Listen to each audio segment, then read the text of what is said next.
गुरमीत जी, आज की चर्चा में आपसे शुरू करना चाहूंगा, इसके पहले कि मैं इसके राजनीतिक विषय में जाऊं। 150 वर्ष पूरा होने पर स्मरण उत्सव के तौर पर वंदे मातरम को सेलिब्रेट किया जा रहा है, लेकिन इसके साथ जो प्रश्न उठ रहे हैं या जब अभी आप सुन रहे होंगे, चाहे प्रधानमंत्री हों या मुख्यमंत्री हों, उन्होंने जो बातें कही, कैसे देखते हैं इसको आप?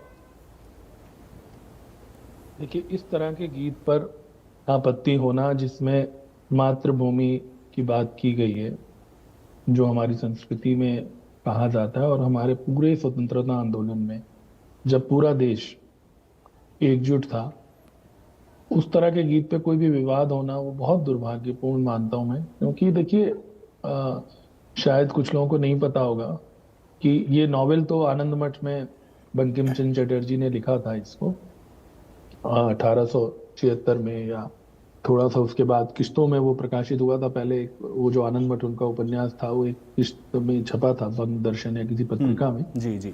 और उसके बाद 1896 में, अगर मुझे सही से याद है, तो वो रविन्द्रनाथ टैगोर ने सबसे पहले कांग्रेस के ही अधिवेशन में गाया था। उस समय आप जानते हैं कि देश में जो आज जिस तरह कांग्रेस है वैसे नहीं थी। सभी लोग कांग्रेस के बैनर तले देश की आजादी के लिए लड़ाई लड़ रहे थे, और वहां रविन्द्रनाथ टैगोर ने स्वयं इसको गाया था। और उसके बाद राष्ट्रगीत के तौर पर, राष्ट्रगान के तौर पर, जैसे आप जानते हैं कि जनगण मन है, वैसे राष्ट्रगीत के तौर पर 1950 में इसको मान्यता मिली। और कोई इसमें किसी तरह की कोई आपत्ति की बात नहीं है।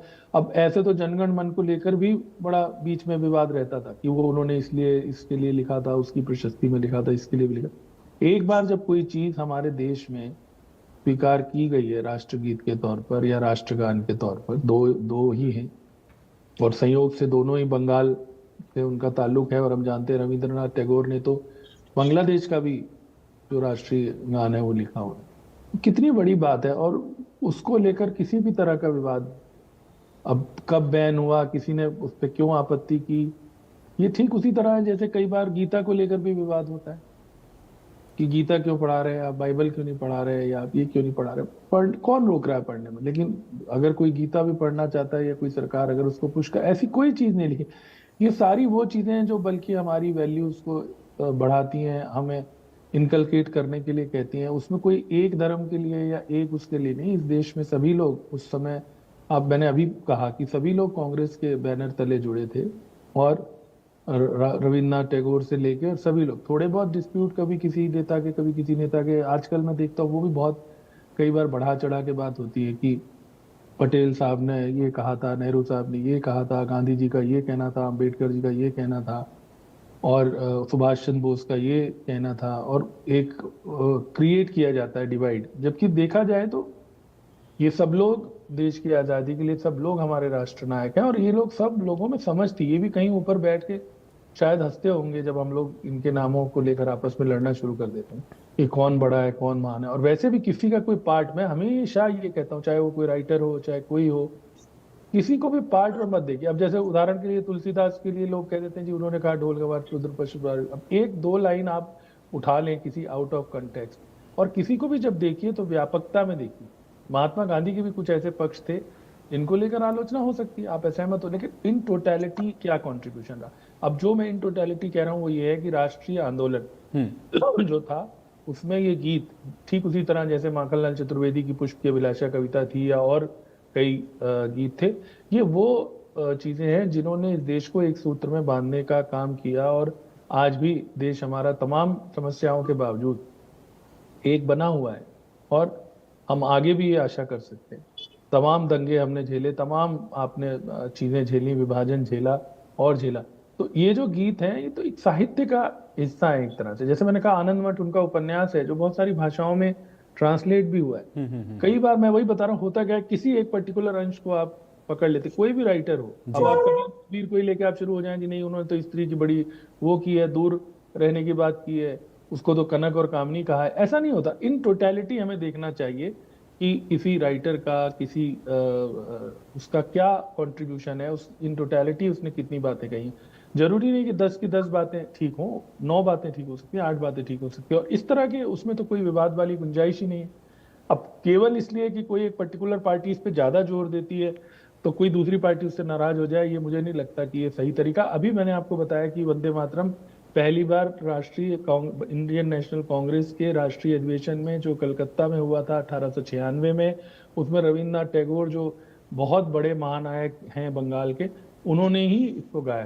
तो फिर विवाद की गुंजाइश कहाँ है? चलिए, इससे बहुत बच्चे स्पष्ट शब्दों में सीखते और हैं। बहुत सरल बातों में आपने इस बात को बताया कि भाई राष्ट्र रविन्द्रनाथ टैगोर ने कांग्रेस के अधिवेशन में इसको गाया था, और उस समय तो वो स्टेंजा नहीं रिमूव हुआ था, वो स्टेंजा 1937 में हुआ।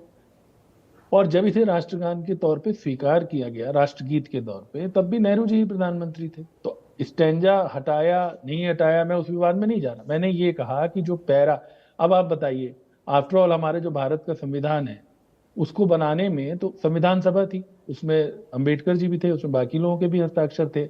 उन्होंने इस देश को एक अलग तरीके से, जो भी अब आज सेकुलर शब्द से भी तकलीफ होती है कुछ लोगों को, लेकिन वो तो कॉन्स्टिट्यूशन में सभी लोगों ने किया। वो तो अंबेडकर जी की भी वो सोच थी, या बाकी लोगों की भी वो सोच थी। और मैंने पहले ही कहा कि इन टोटलिटी हमें देखना चाहिए। मैं तो गांधी जी तक का कह रहा था, नेहरू जी तो फिर उनके आगे तो शायद 19 ही ठहरते होंगे, कि उनकी भी कुछ चीजों से लोग इत्तेफाक नहीं रखते, उनके भी कुछ सिद्धांतों से लोग इत्तेफाक नहीं रखते। लेकिन अगर हम हर समय विवादों में उलझे रहेंगे, तो मैंने बताया कि जो आत्माएं जो होती हैं, ये किसी ने ये कहा भी था, अभी मुझे कोड याद नहीं आ रही कि किसकी है, कि जो बुद्धिमान लोगों की आत्माएं हम ऊपर बैठ के हंसती हैं।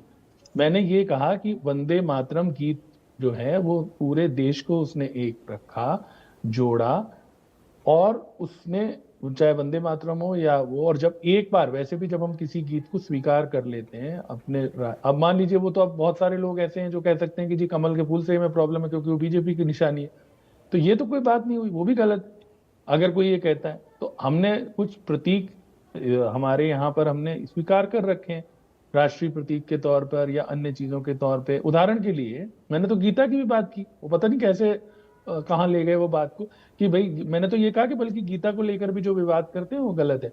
हमारे देश में गंगा है या हिमालय है या राम है या कृष्ण है, ये सब एक सांस्कृतिक प्रतीक भी है, भारत की सभ्यता की पहचान है।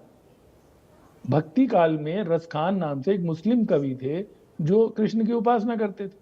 आज की तारीख में क्या हमारे में उस तरह की सहिष्णुता है? हमें सोचना चाहिए कि हम कहाँ जा रहे हैं। मेरा पॉइंट सिर्फ इतना था कि हमें किसी मुद्दे पर एक किसी पोर्शन को पकड़कर आपत्तियां, आपस में लड़ाई झगड़े की तरफ नहीं जाना चाहिए। निश्चित ही इतिहास में बहुत सारी गलतियां हुई होंगी। अब पार्टीशन क्या हुआ, यहां बैठ के हम एक स्टेटमेंट दे दें और हम ये कहें कि हमें पता है पार्टीशन क्यों हुआ, और निश्चित ही पार्टीशन हुआ। हमारे तो अपने परिवार ने वो दंश झेला हुआ है, और हमारे पिताजी वहां से आए थे, तो ये तो सभी को वो पीड़ा है। लेकिन अब उसके लिए क्या करें? आपको आगे देखना है ना, आप पीछे से सीखते हैं लेकिन देखना तो आगे ही है। आप अपने अतीत से सीखते हैं।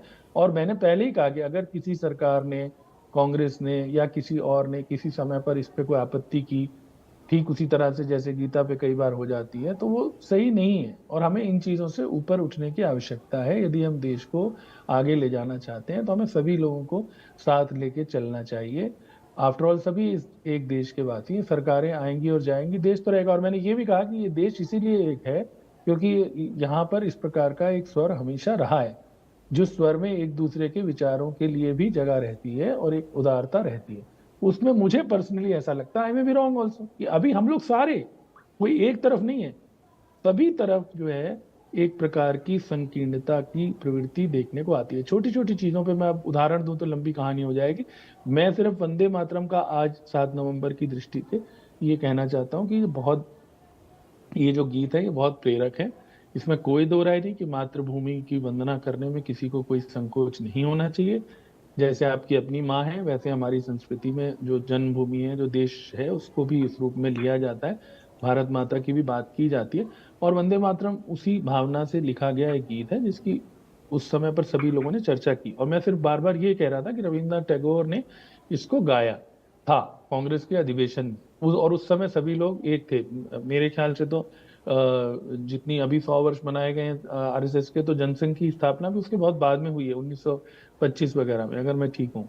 तो उस समय तो सारे लोग एक थे। उस समय जो 19वीं सदी का जो आखिरी हिस्सा था, उससे पहले हमें ये भूलना नहीं चाहिए कि एक राष्ट्रीय स्वतंत्रता आंदोलन भी हो चुका था, जिसको बहुत समय तक विद्रोह कहा जाता था। अब हम सब लोग उसको प्रथम संग्राम कहते हैं। ये नहीं तो हमें बहुत सालों तक विद्रोह ही पढ़ाया गया था जब हम लोग छात्र। तो निश्चित ही उसको लोगों ने करेक्ट किया। आज की तारीख में सब लोग उसको भारत का प्रथम स्वतंत्रता आंदोलन कहते हैं। उस समय सभी लोग एक ही तो थे।